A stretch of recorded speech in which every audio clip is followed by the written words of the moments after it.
Hello, David Barron here. I wanted to follow up on my video of what is self-hypnosis to just give those who want to give it a try some general tips that can be of benefit.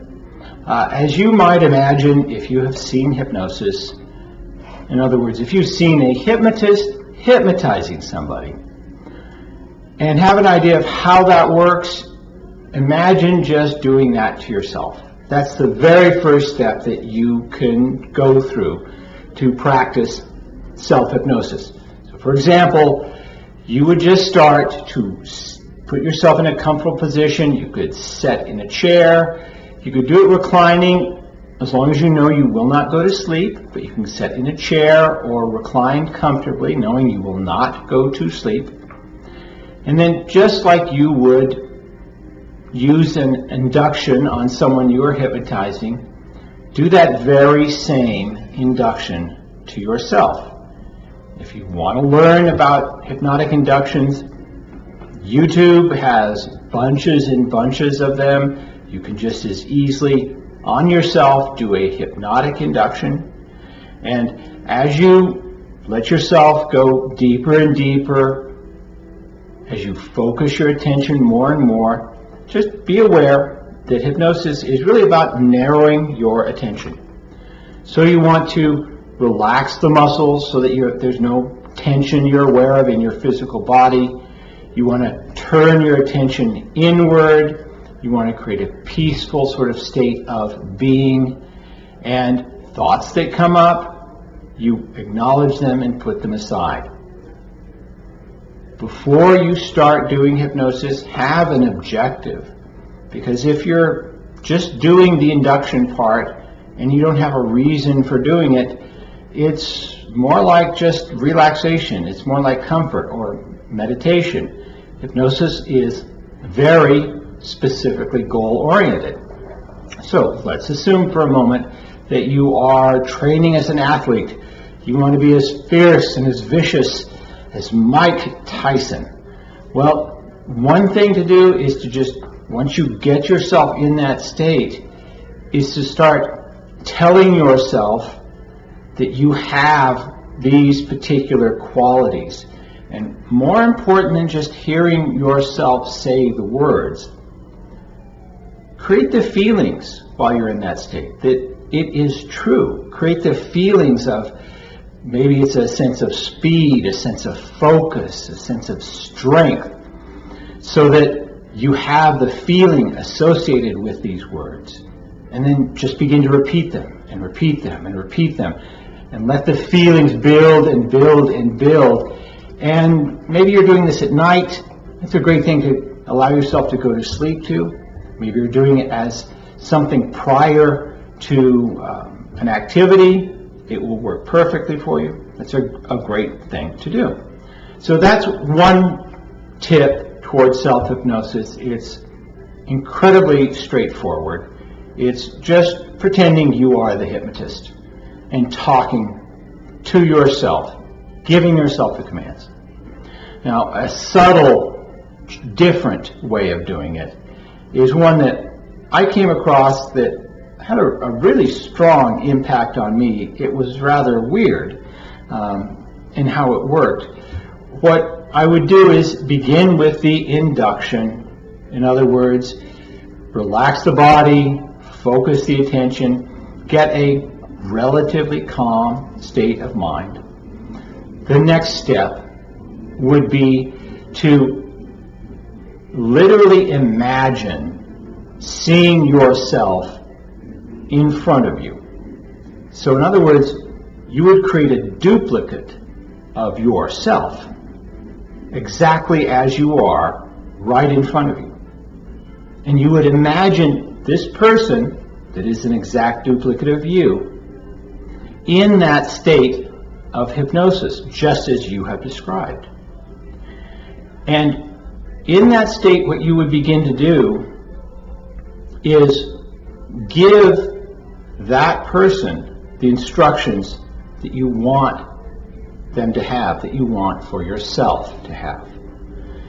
And what I found is, and this may happen with you, and in fact I hope it does, I haven't done this enough with enough people to know what kind of general experience it creates.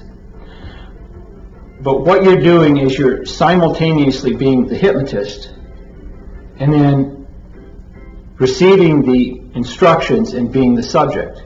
And you're going back and forth from hypnotist to hypnosis subject. The reason why this works is that the conscious mind itself can only pay attention to a limited amount of things. You know, maybe you've heard it can only pay attention to 5 plus or minus 3, so 2, or something like that. 3 plus or minus 4, so anywhere from 3 to 8 things at one time. So as you intentionally go back from giving your instructions as the hypnotist, and then receiving the instructions and feeling the impact of them as the hypnosis subject, as you do this in your mind, you start to completely overwhelm the conscious mind. And as a result, you have less and less resistance. There's no other resources available but to give yourself the instruction and then feel the results. So I'd like you to try that. That is another way of doing self-hypnosis. A third tip that I can offer as self-hypnosis is simply a form of affirmation. Affirmations are very good under the right conditions.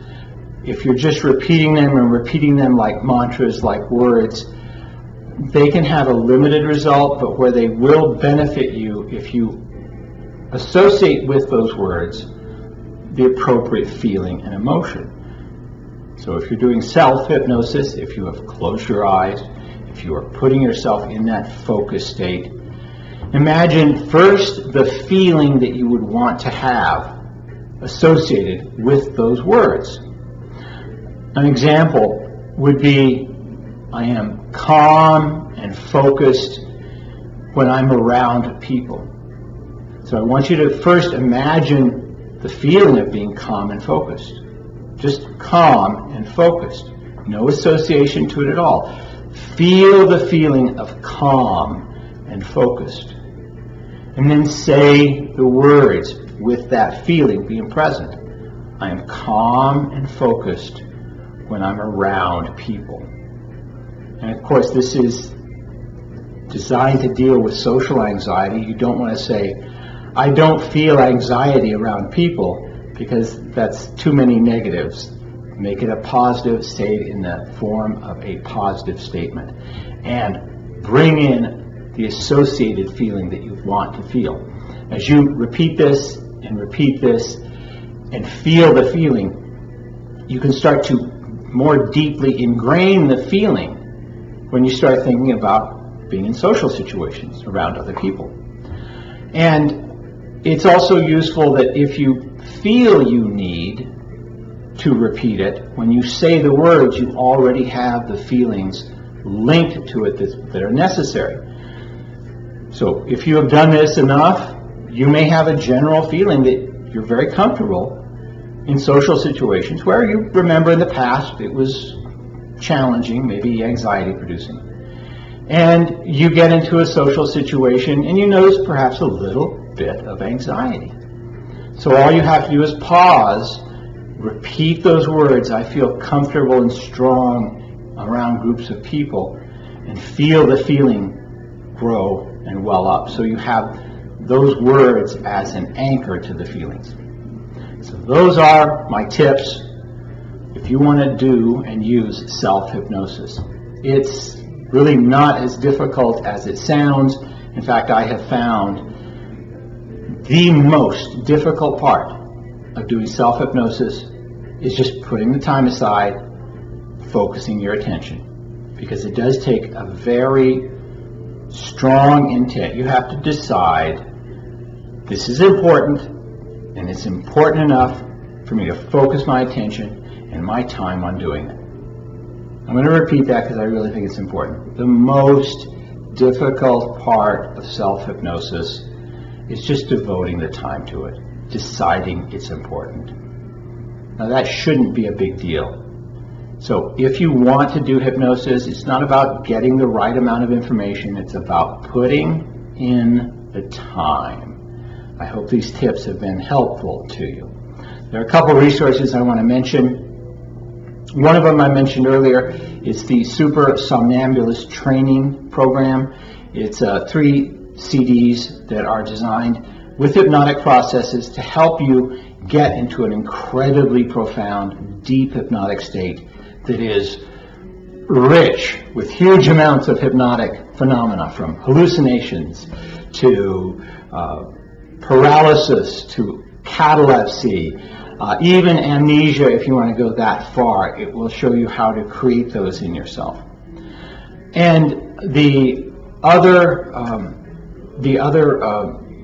resource I want to offer to you is by Jeff Stevens. It's called Real Self-Change. It is a DVD that has a list of some very useful techniques, Some of them I've lightly covered here, but I will provide some information to those resources here and on my website, which is Mind Control Publishing. I hope this has been of benefit. If you have questions, if you have comments, please feel free to contact me. I'm going to do the obligatory. Please like, share, and comment. I do appreciate it. And again, thank you so much. Take care.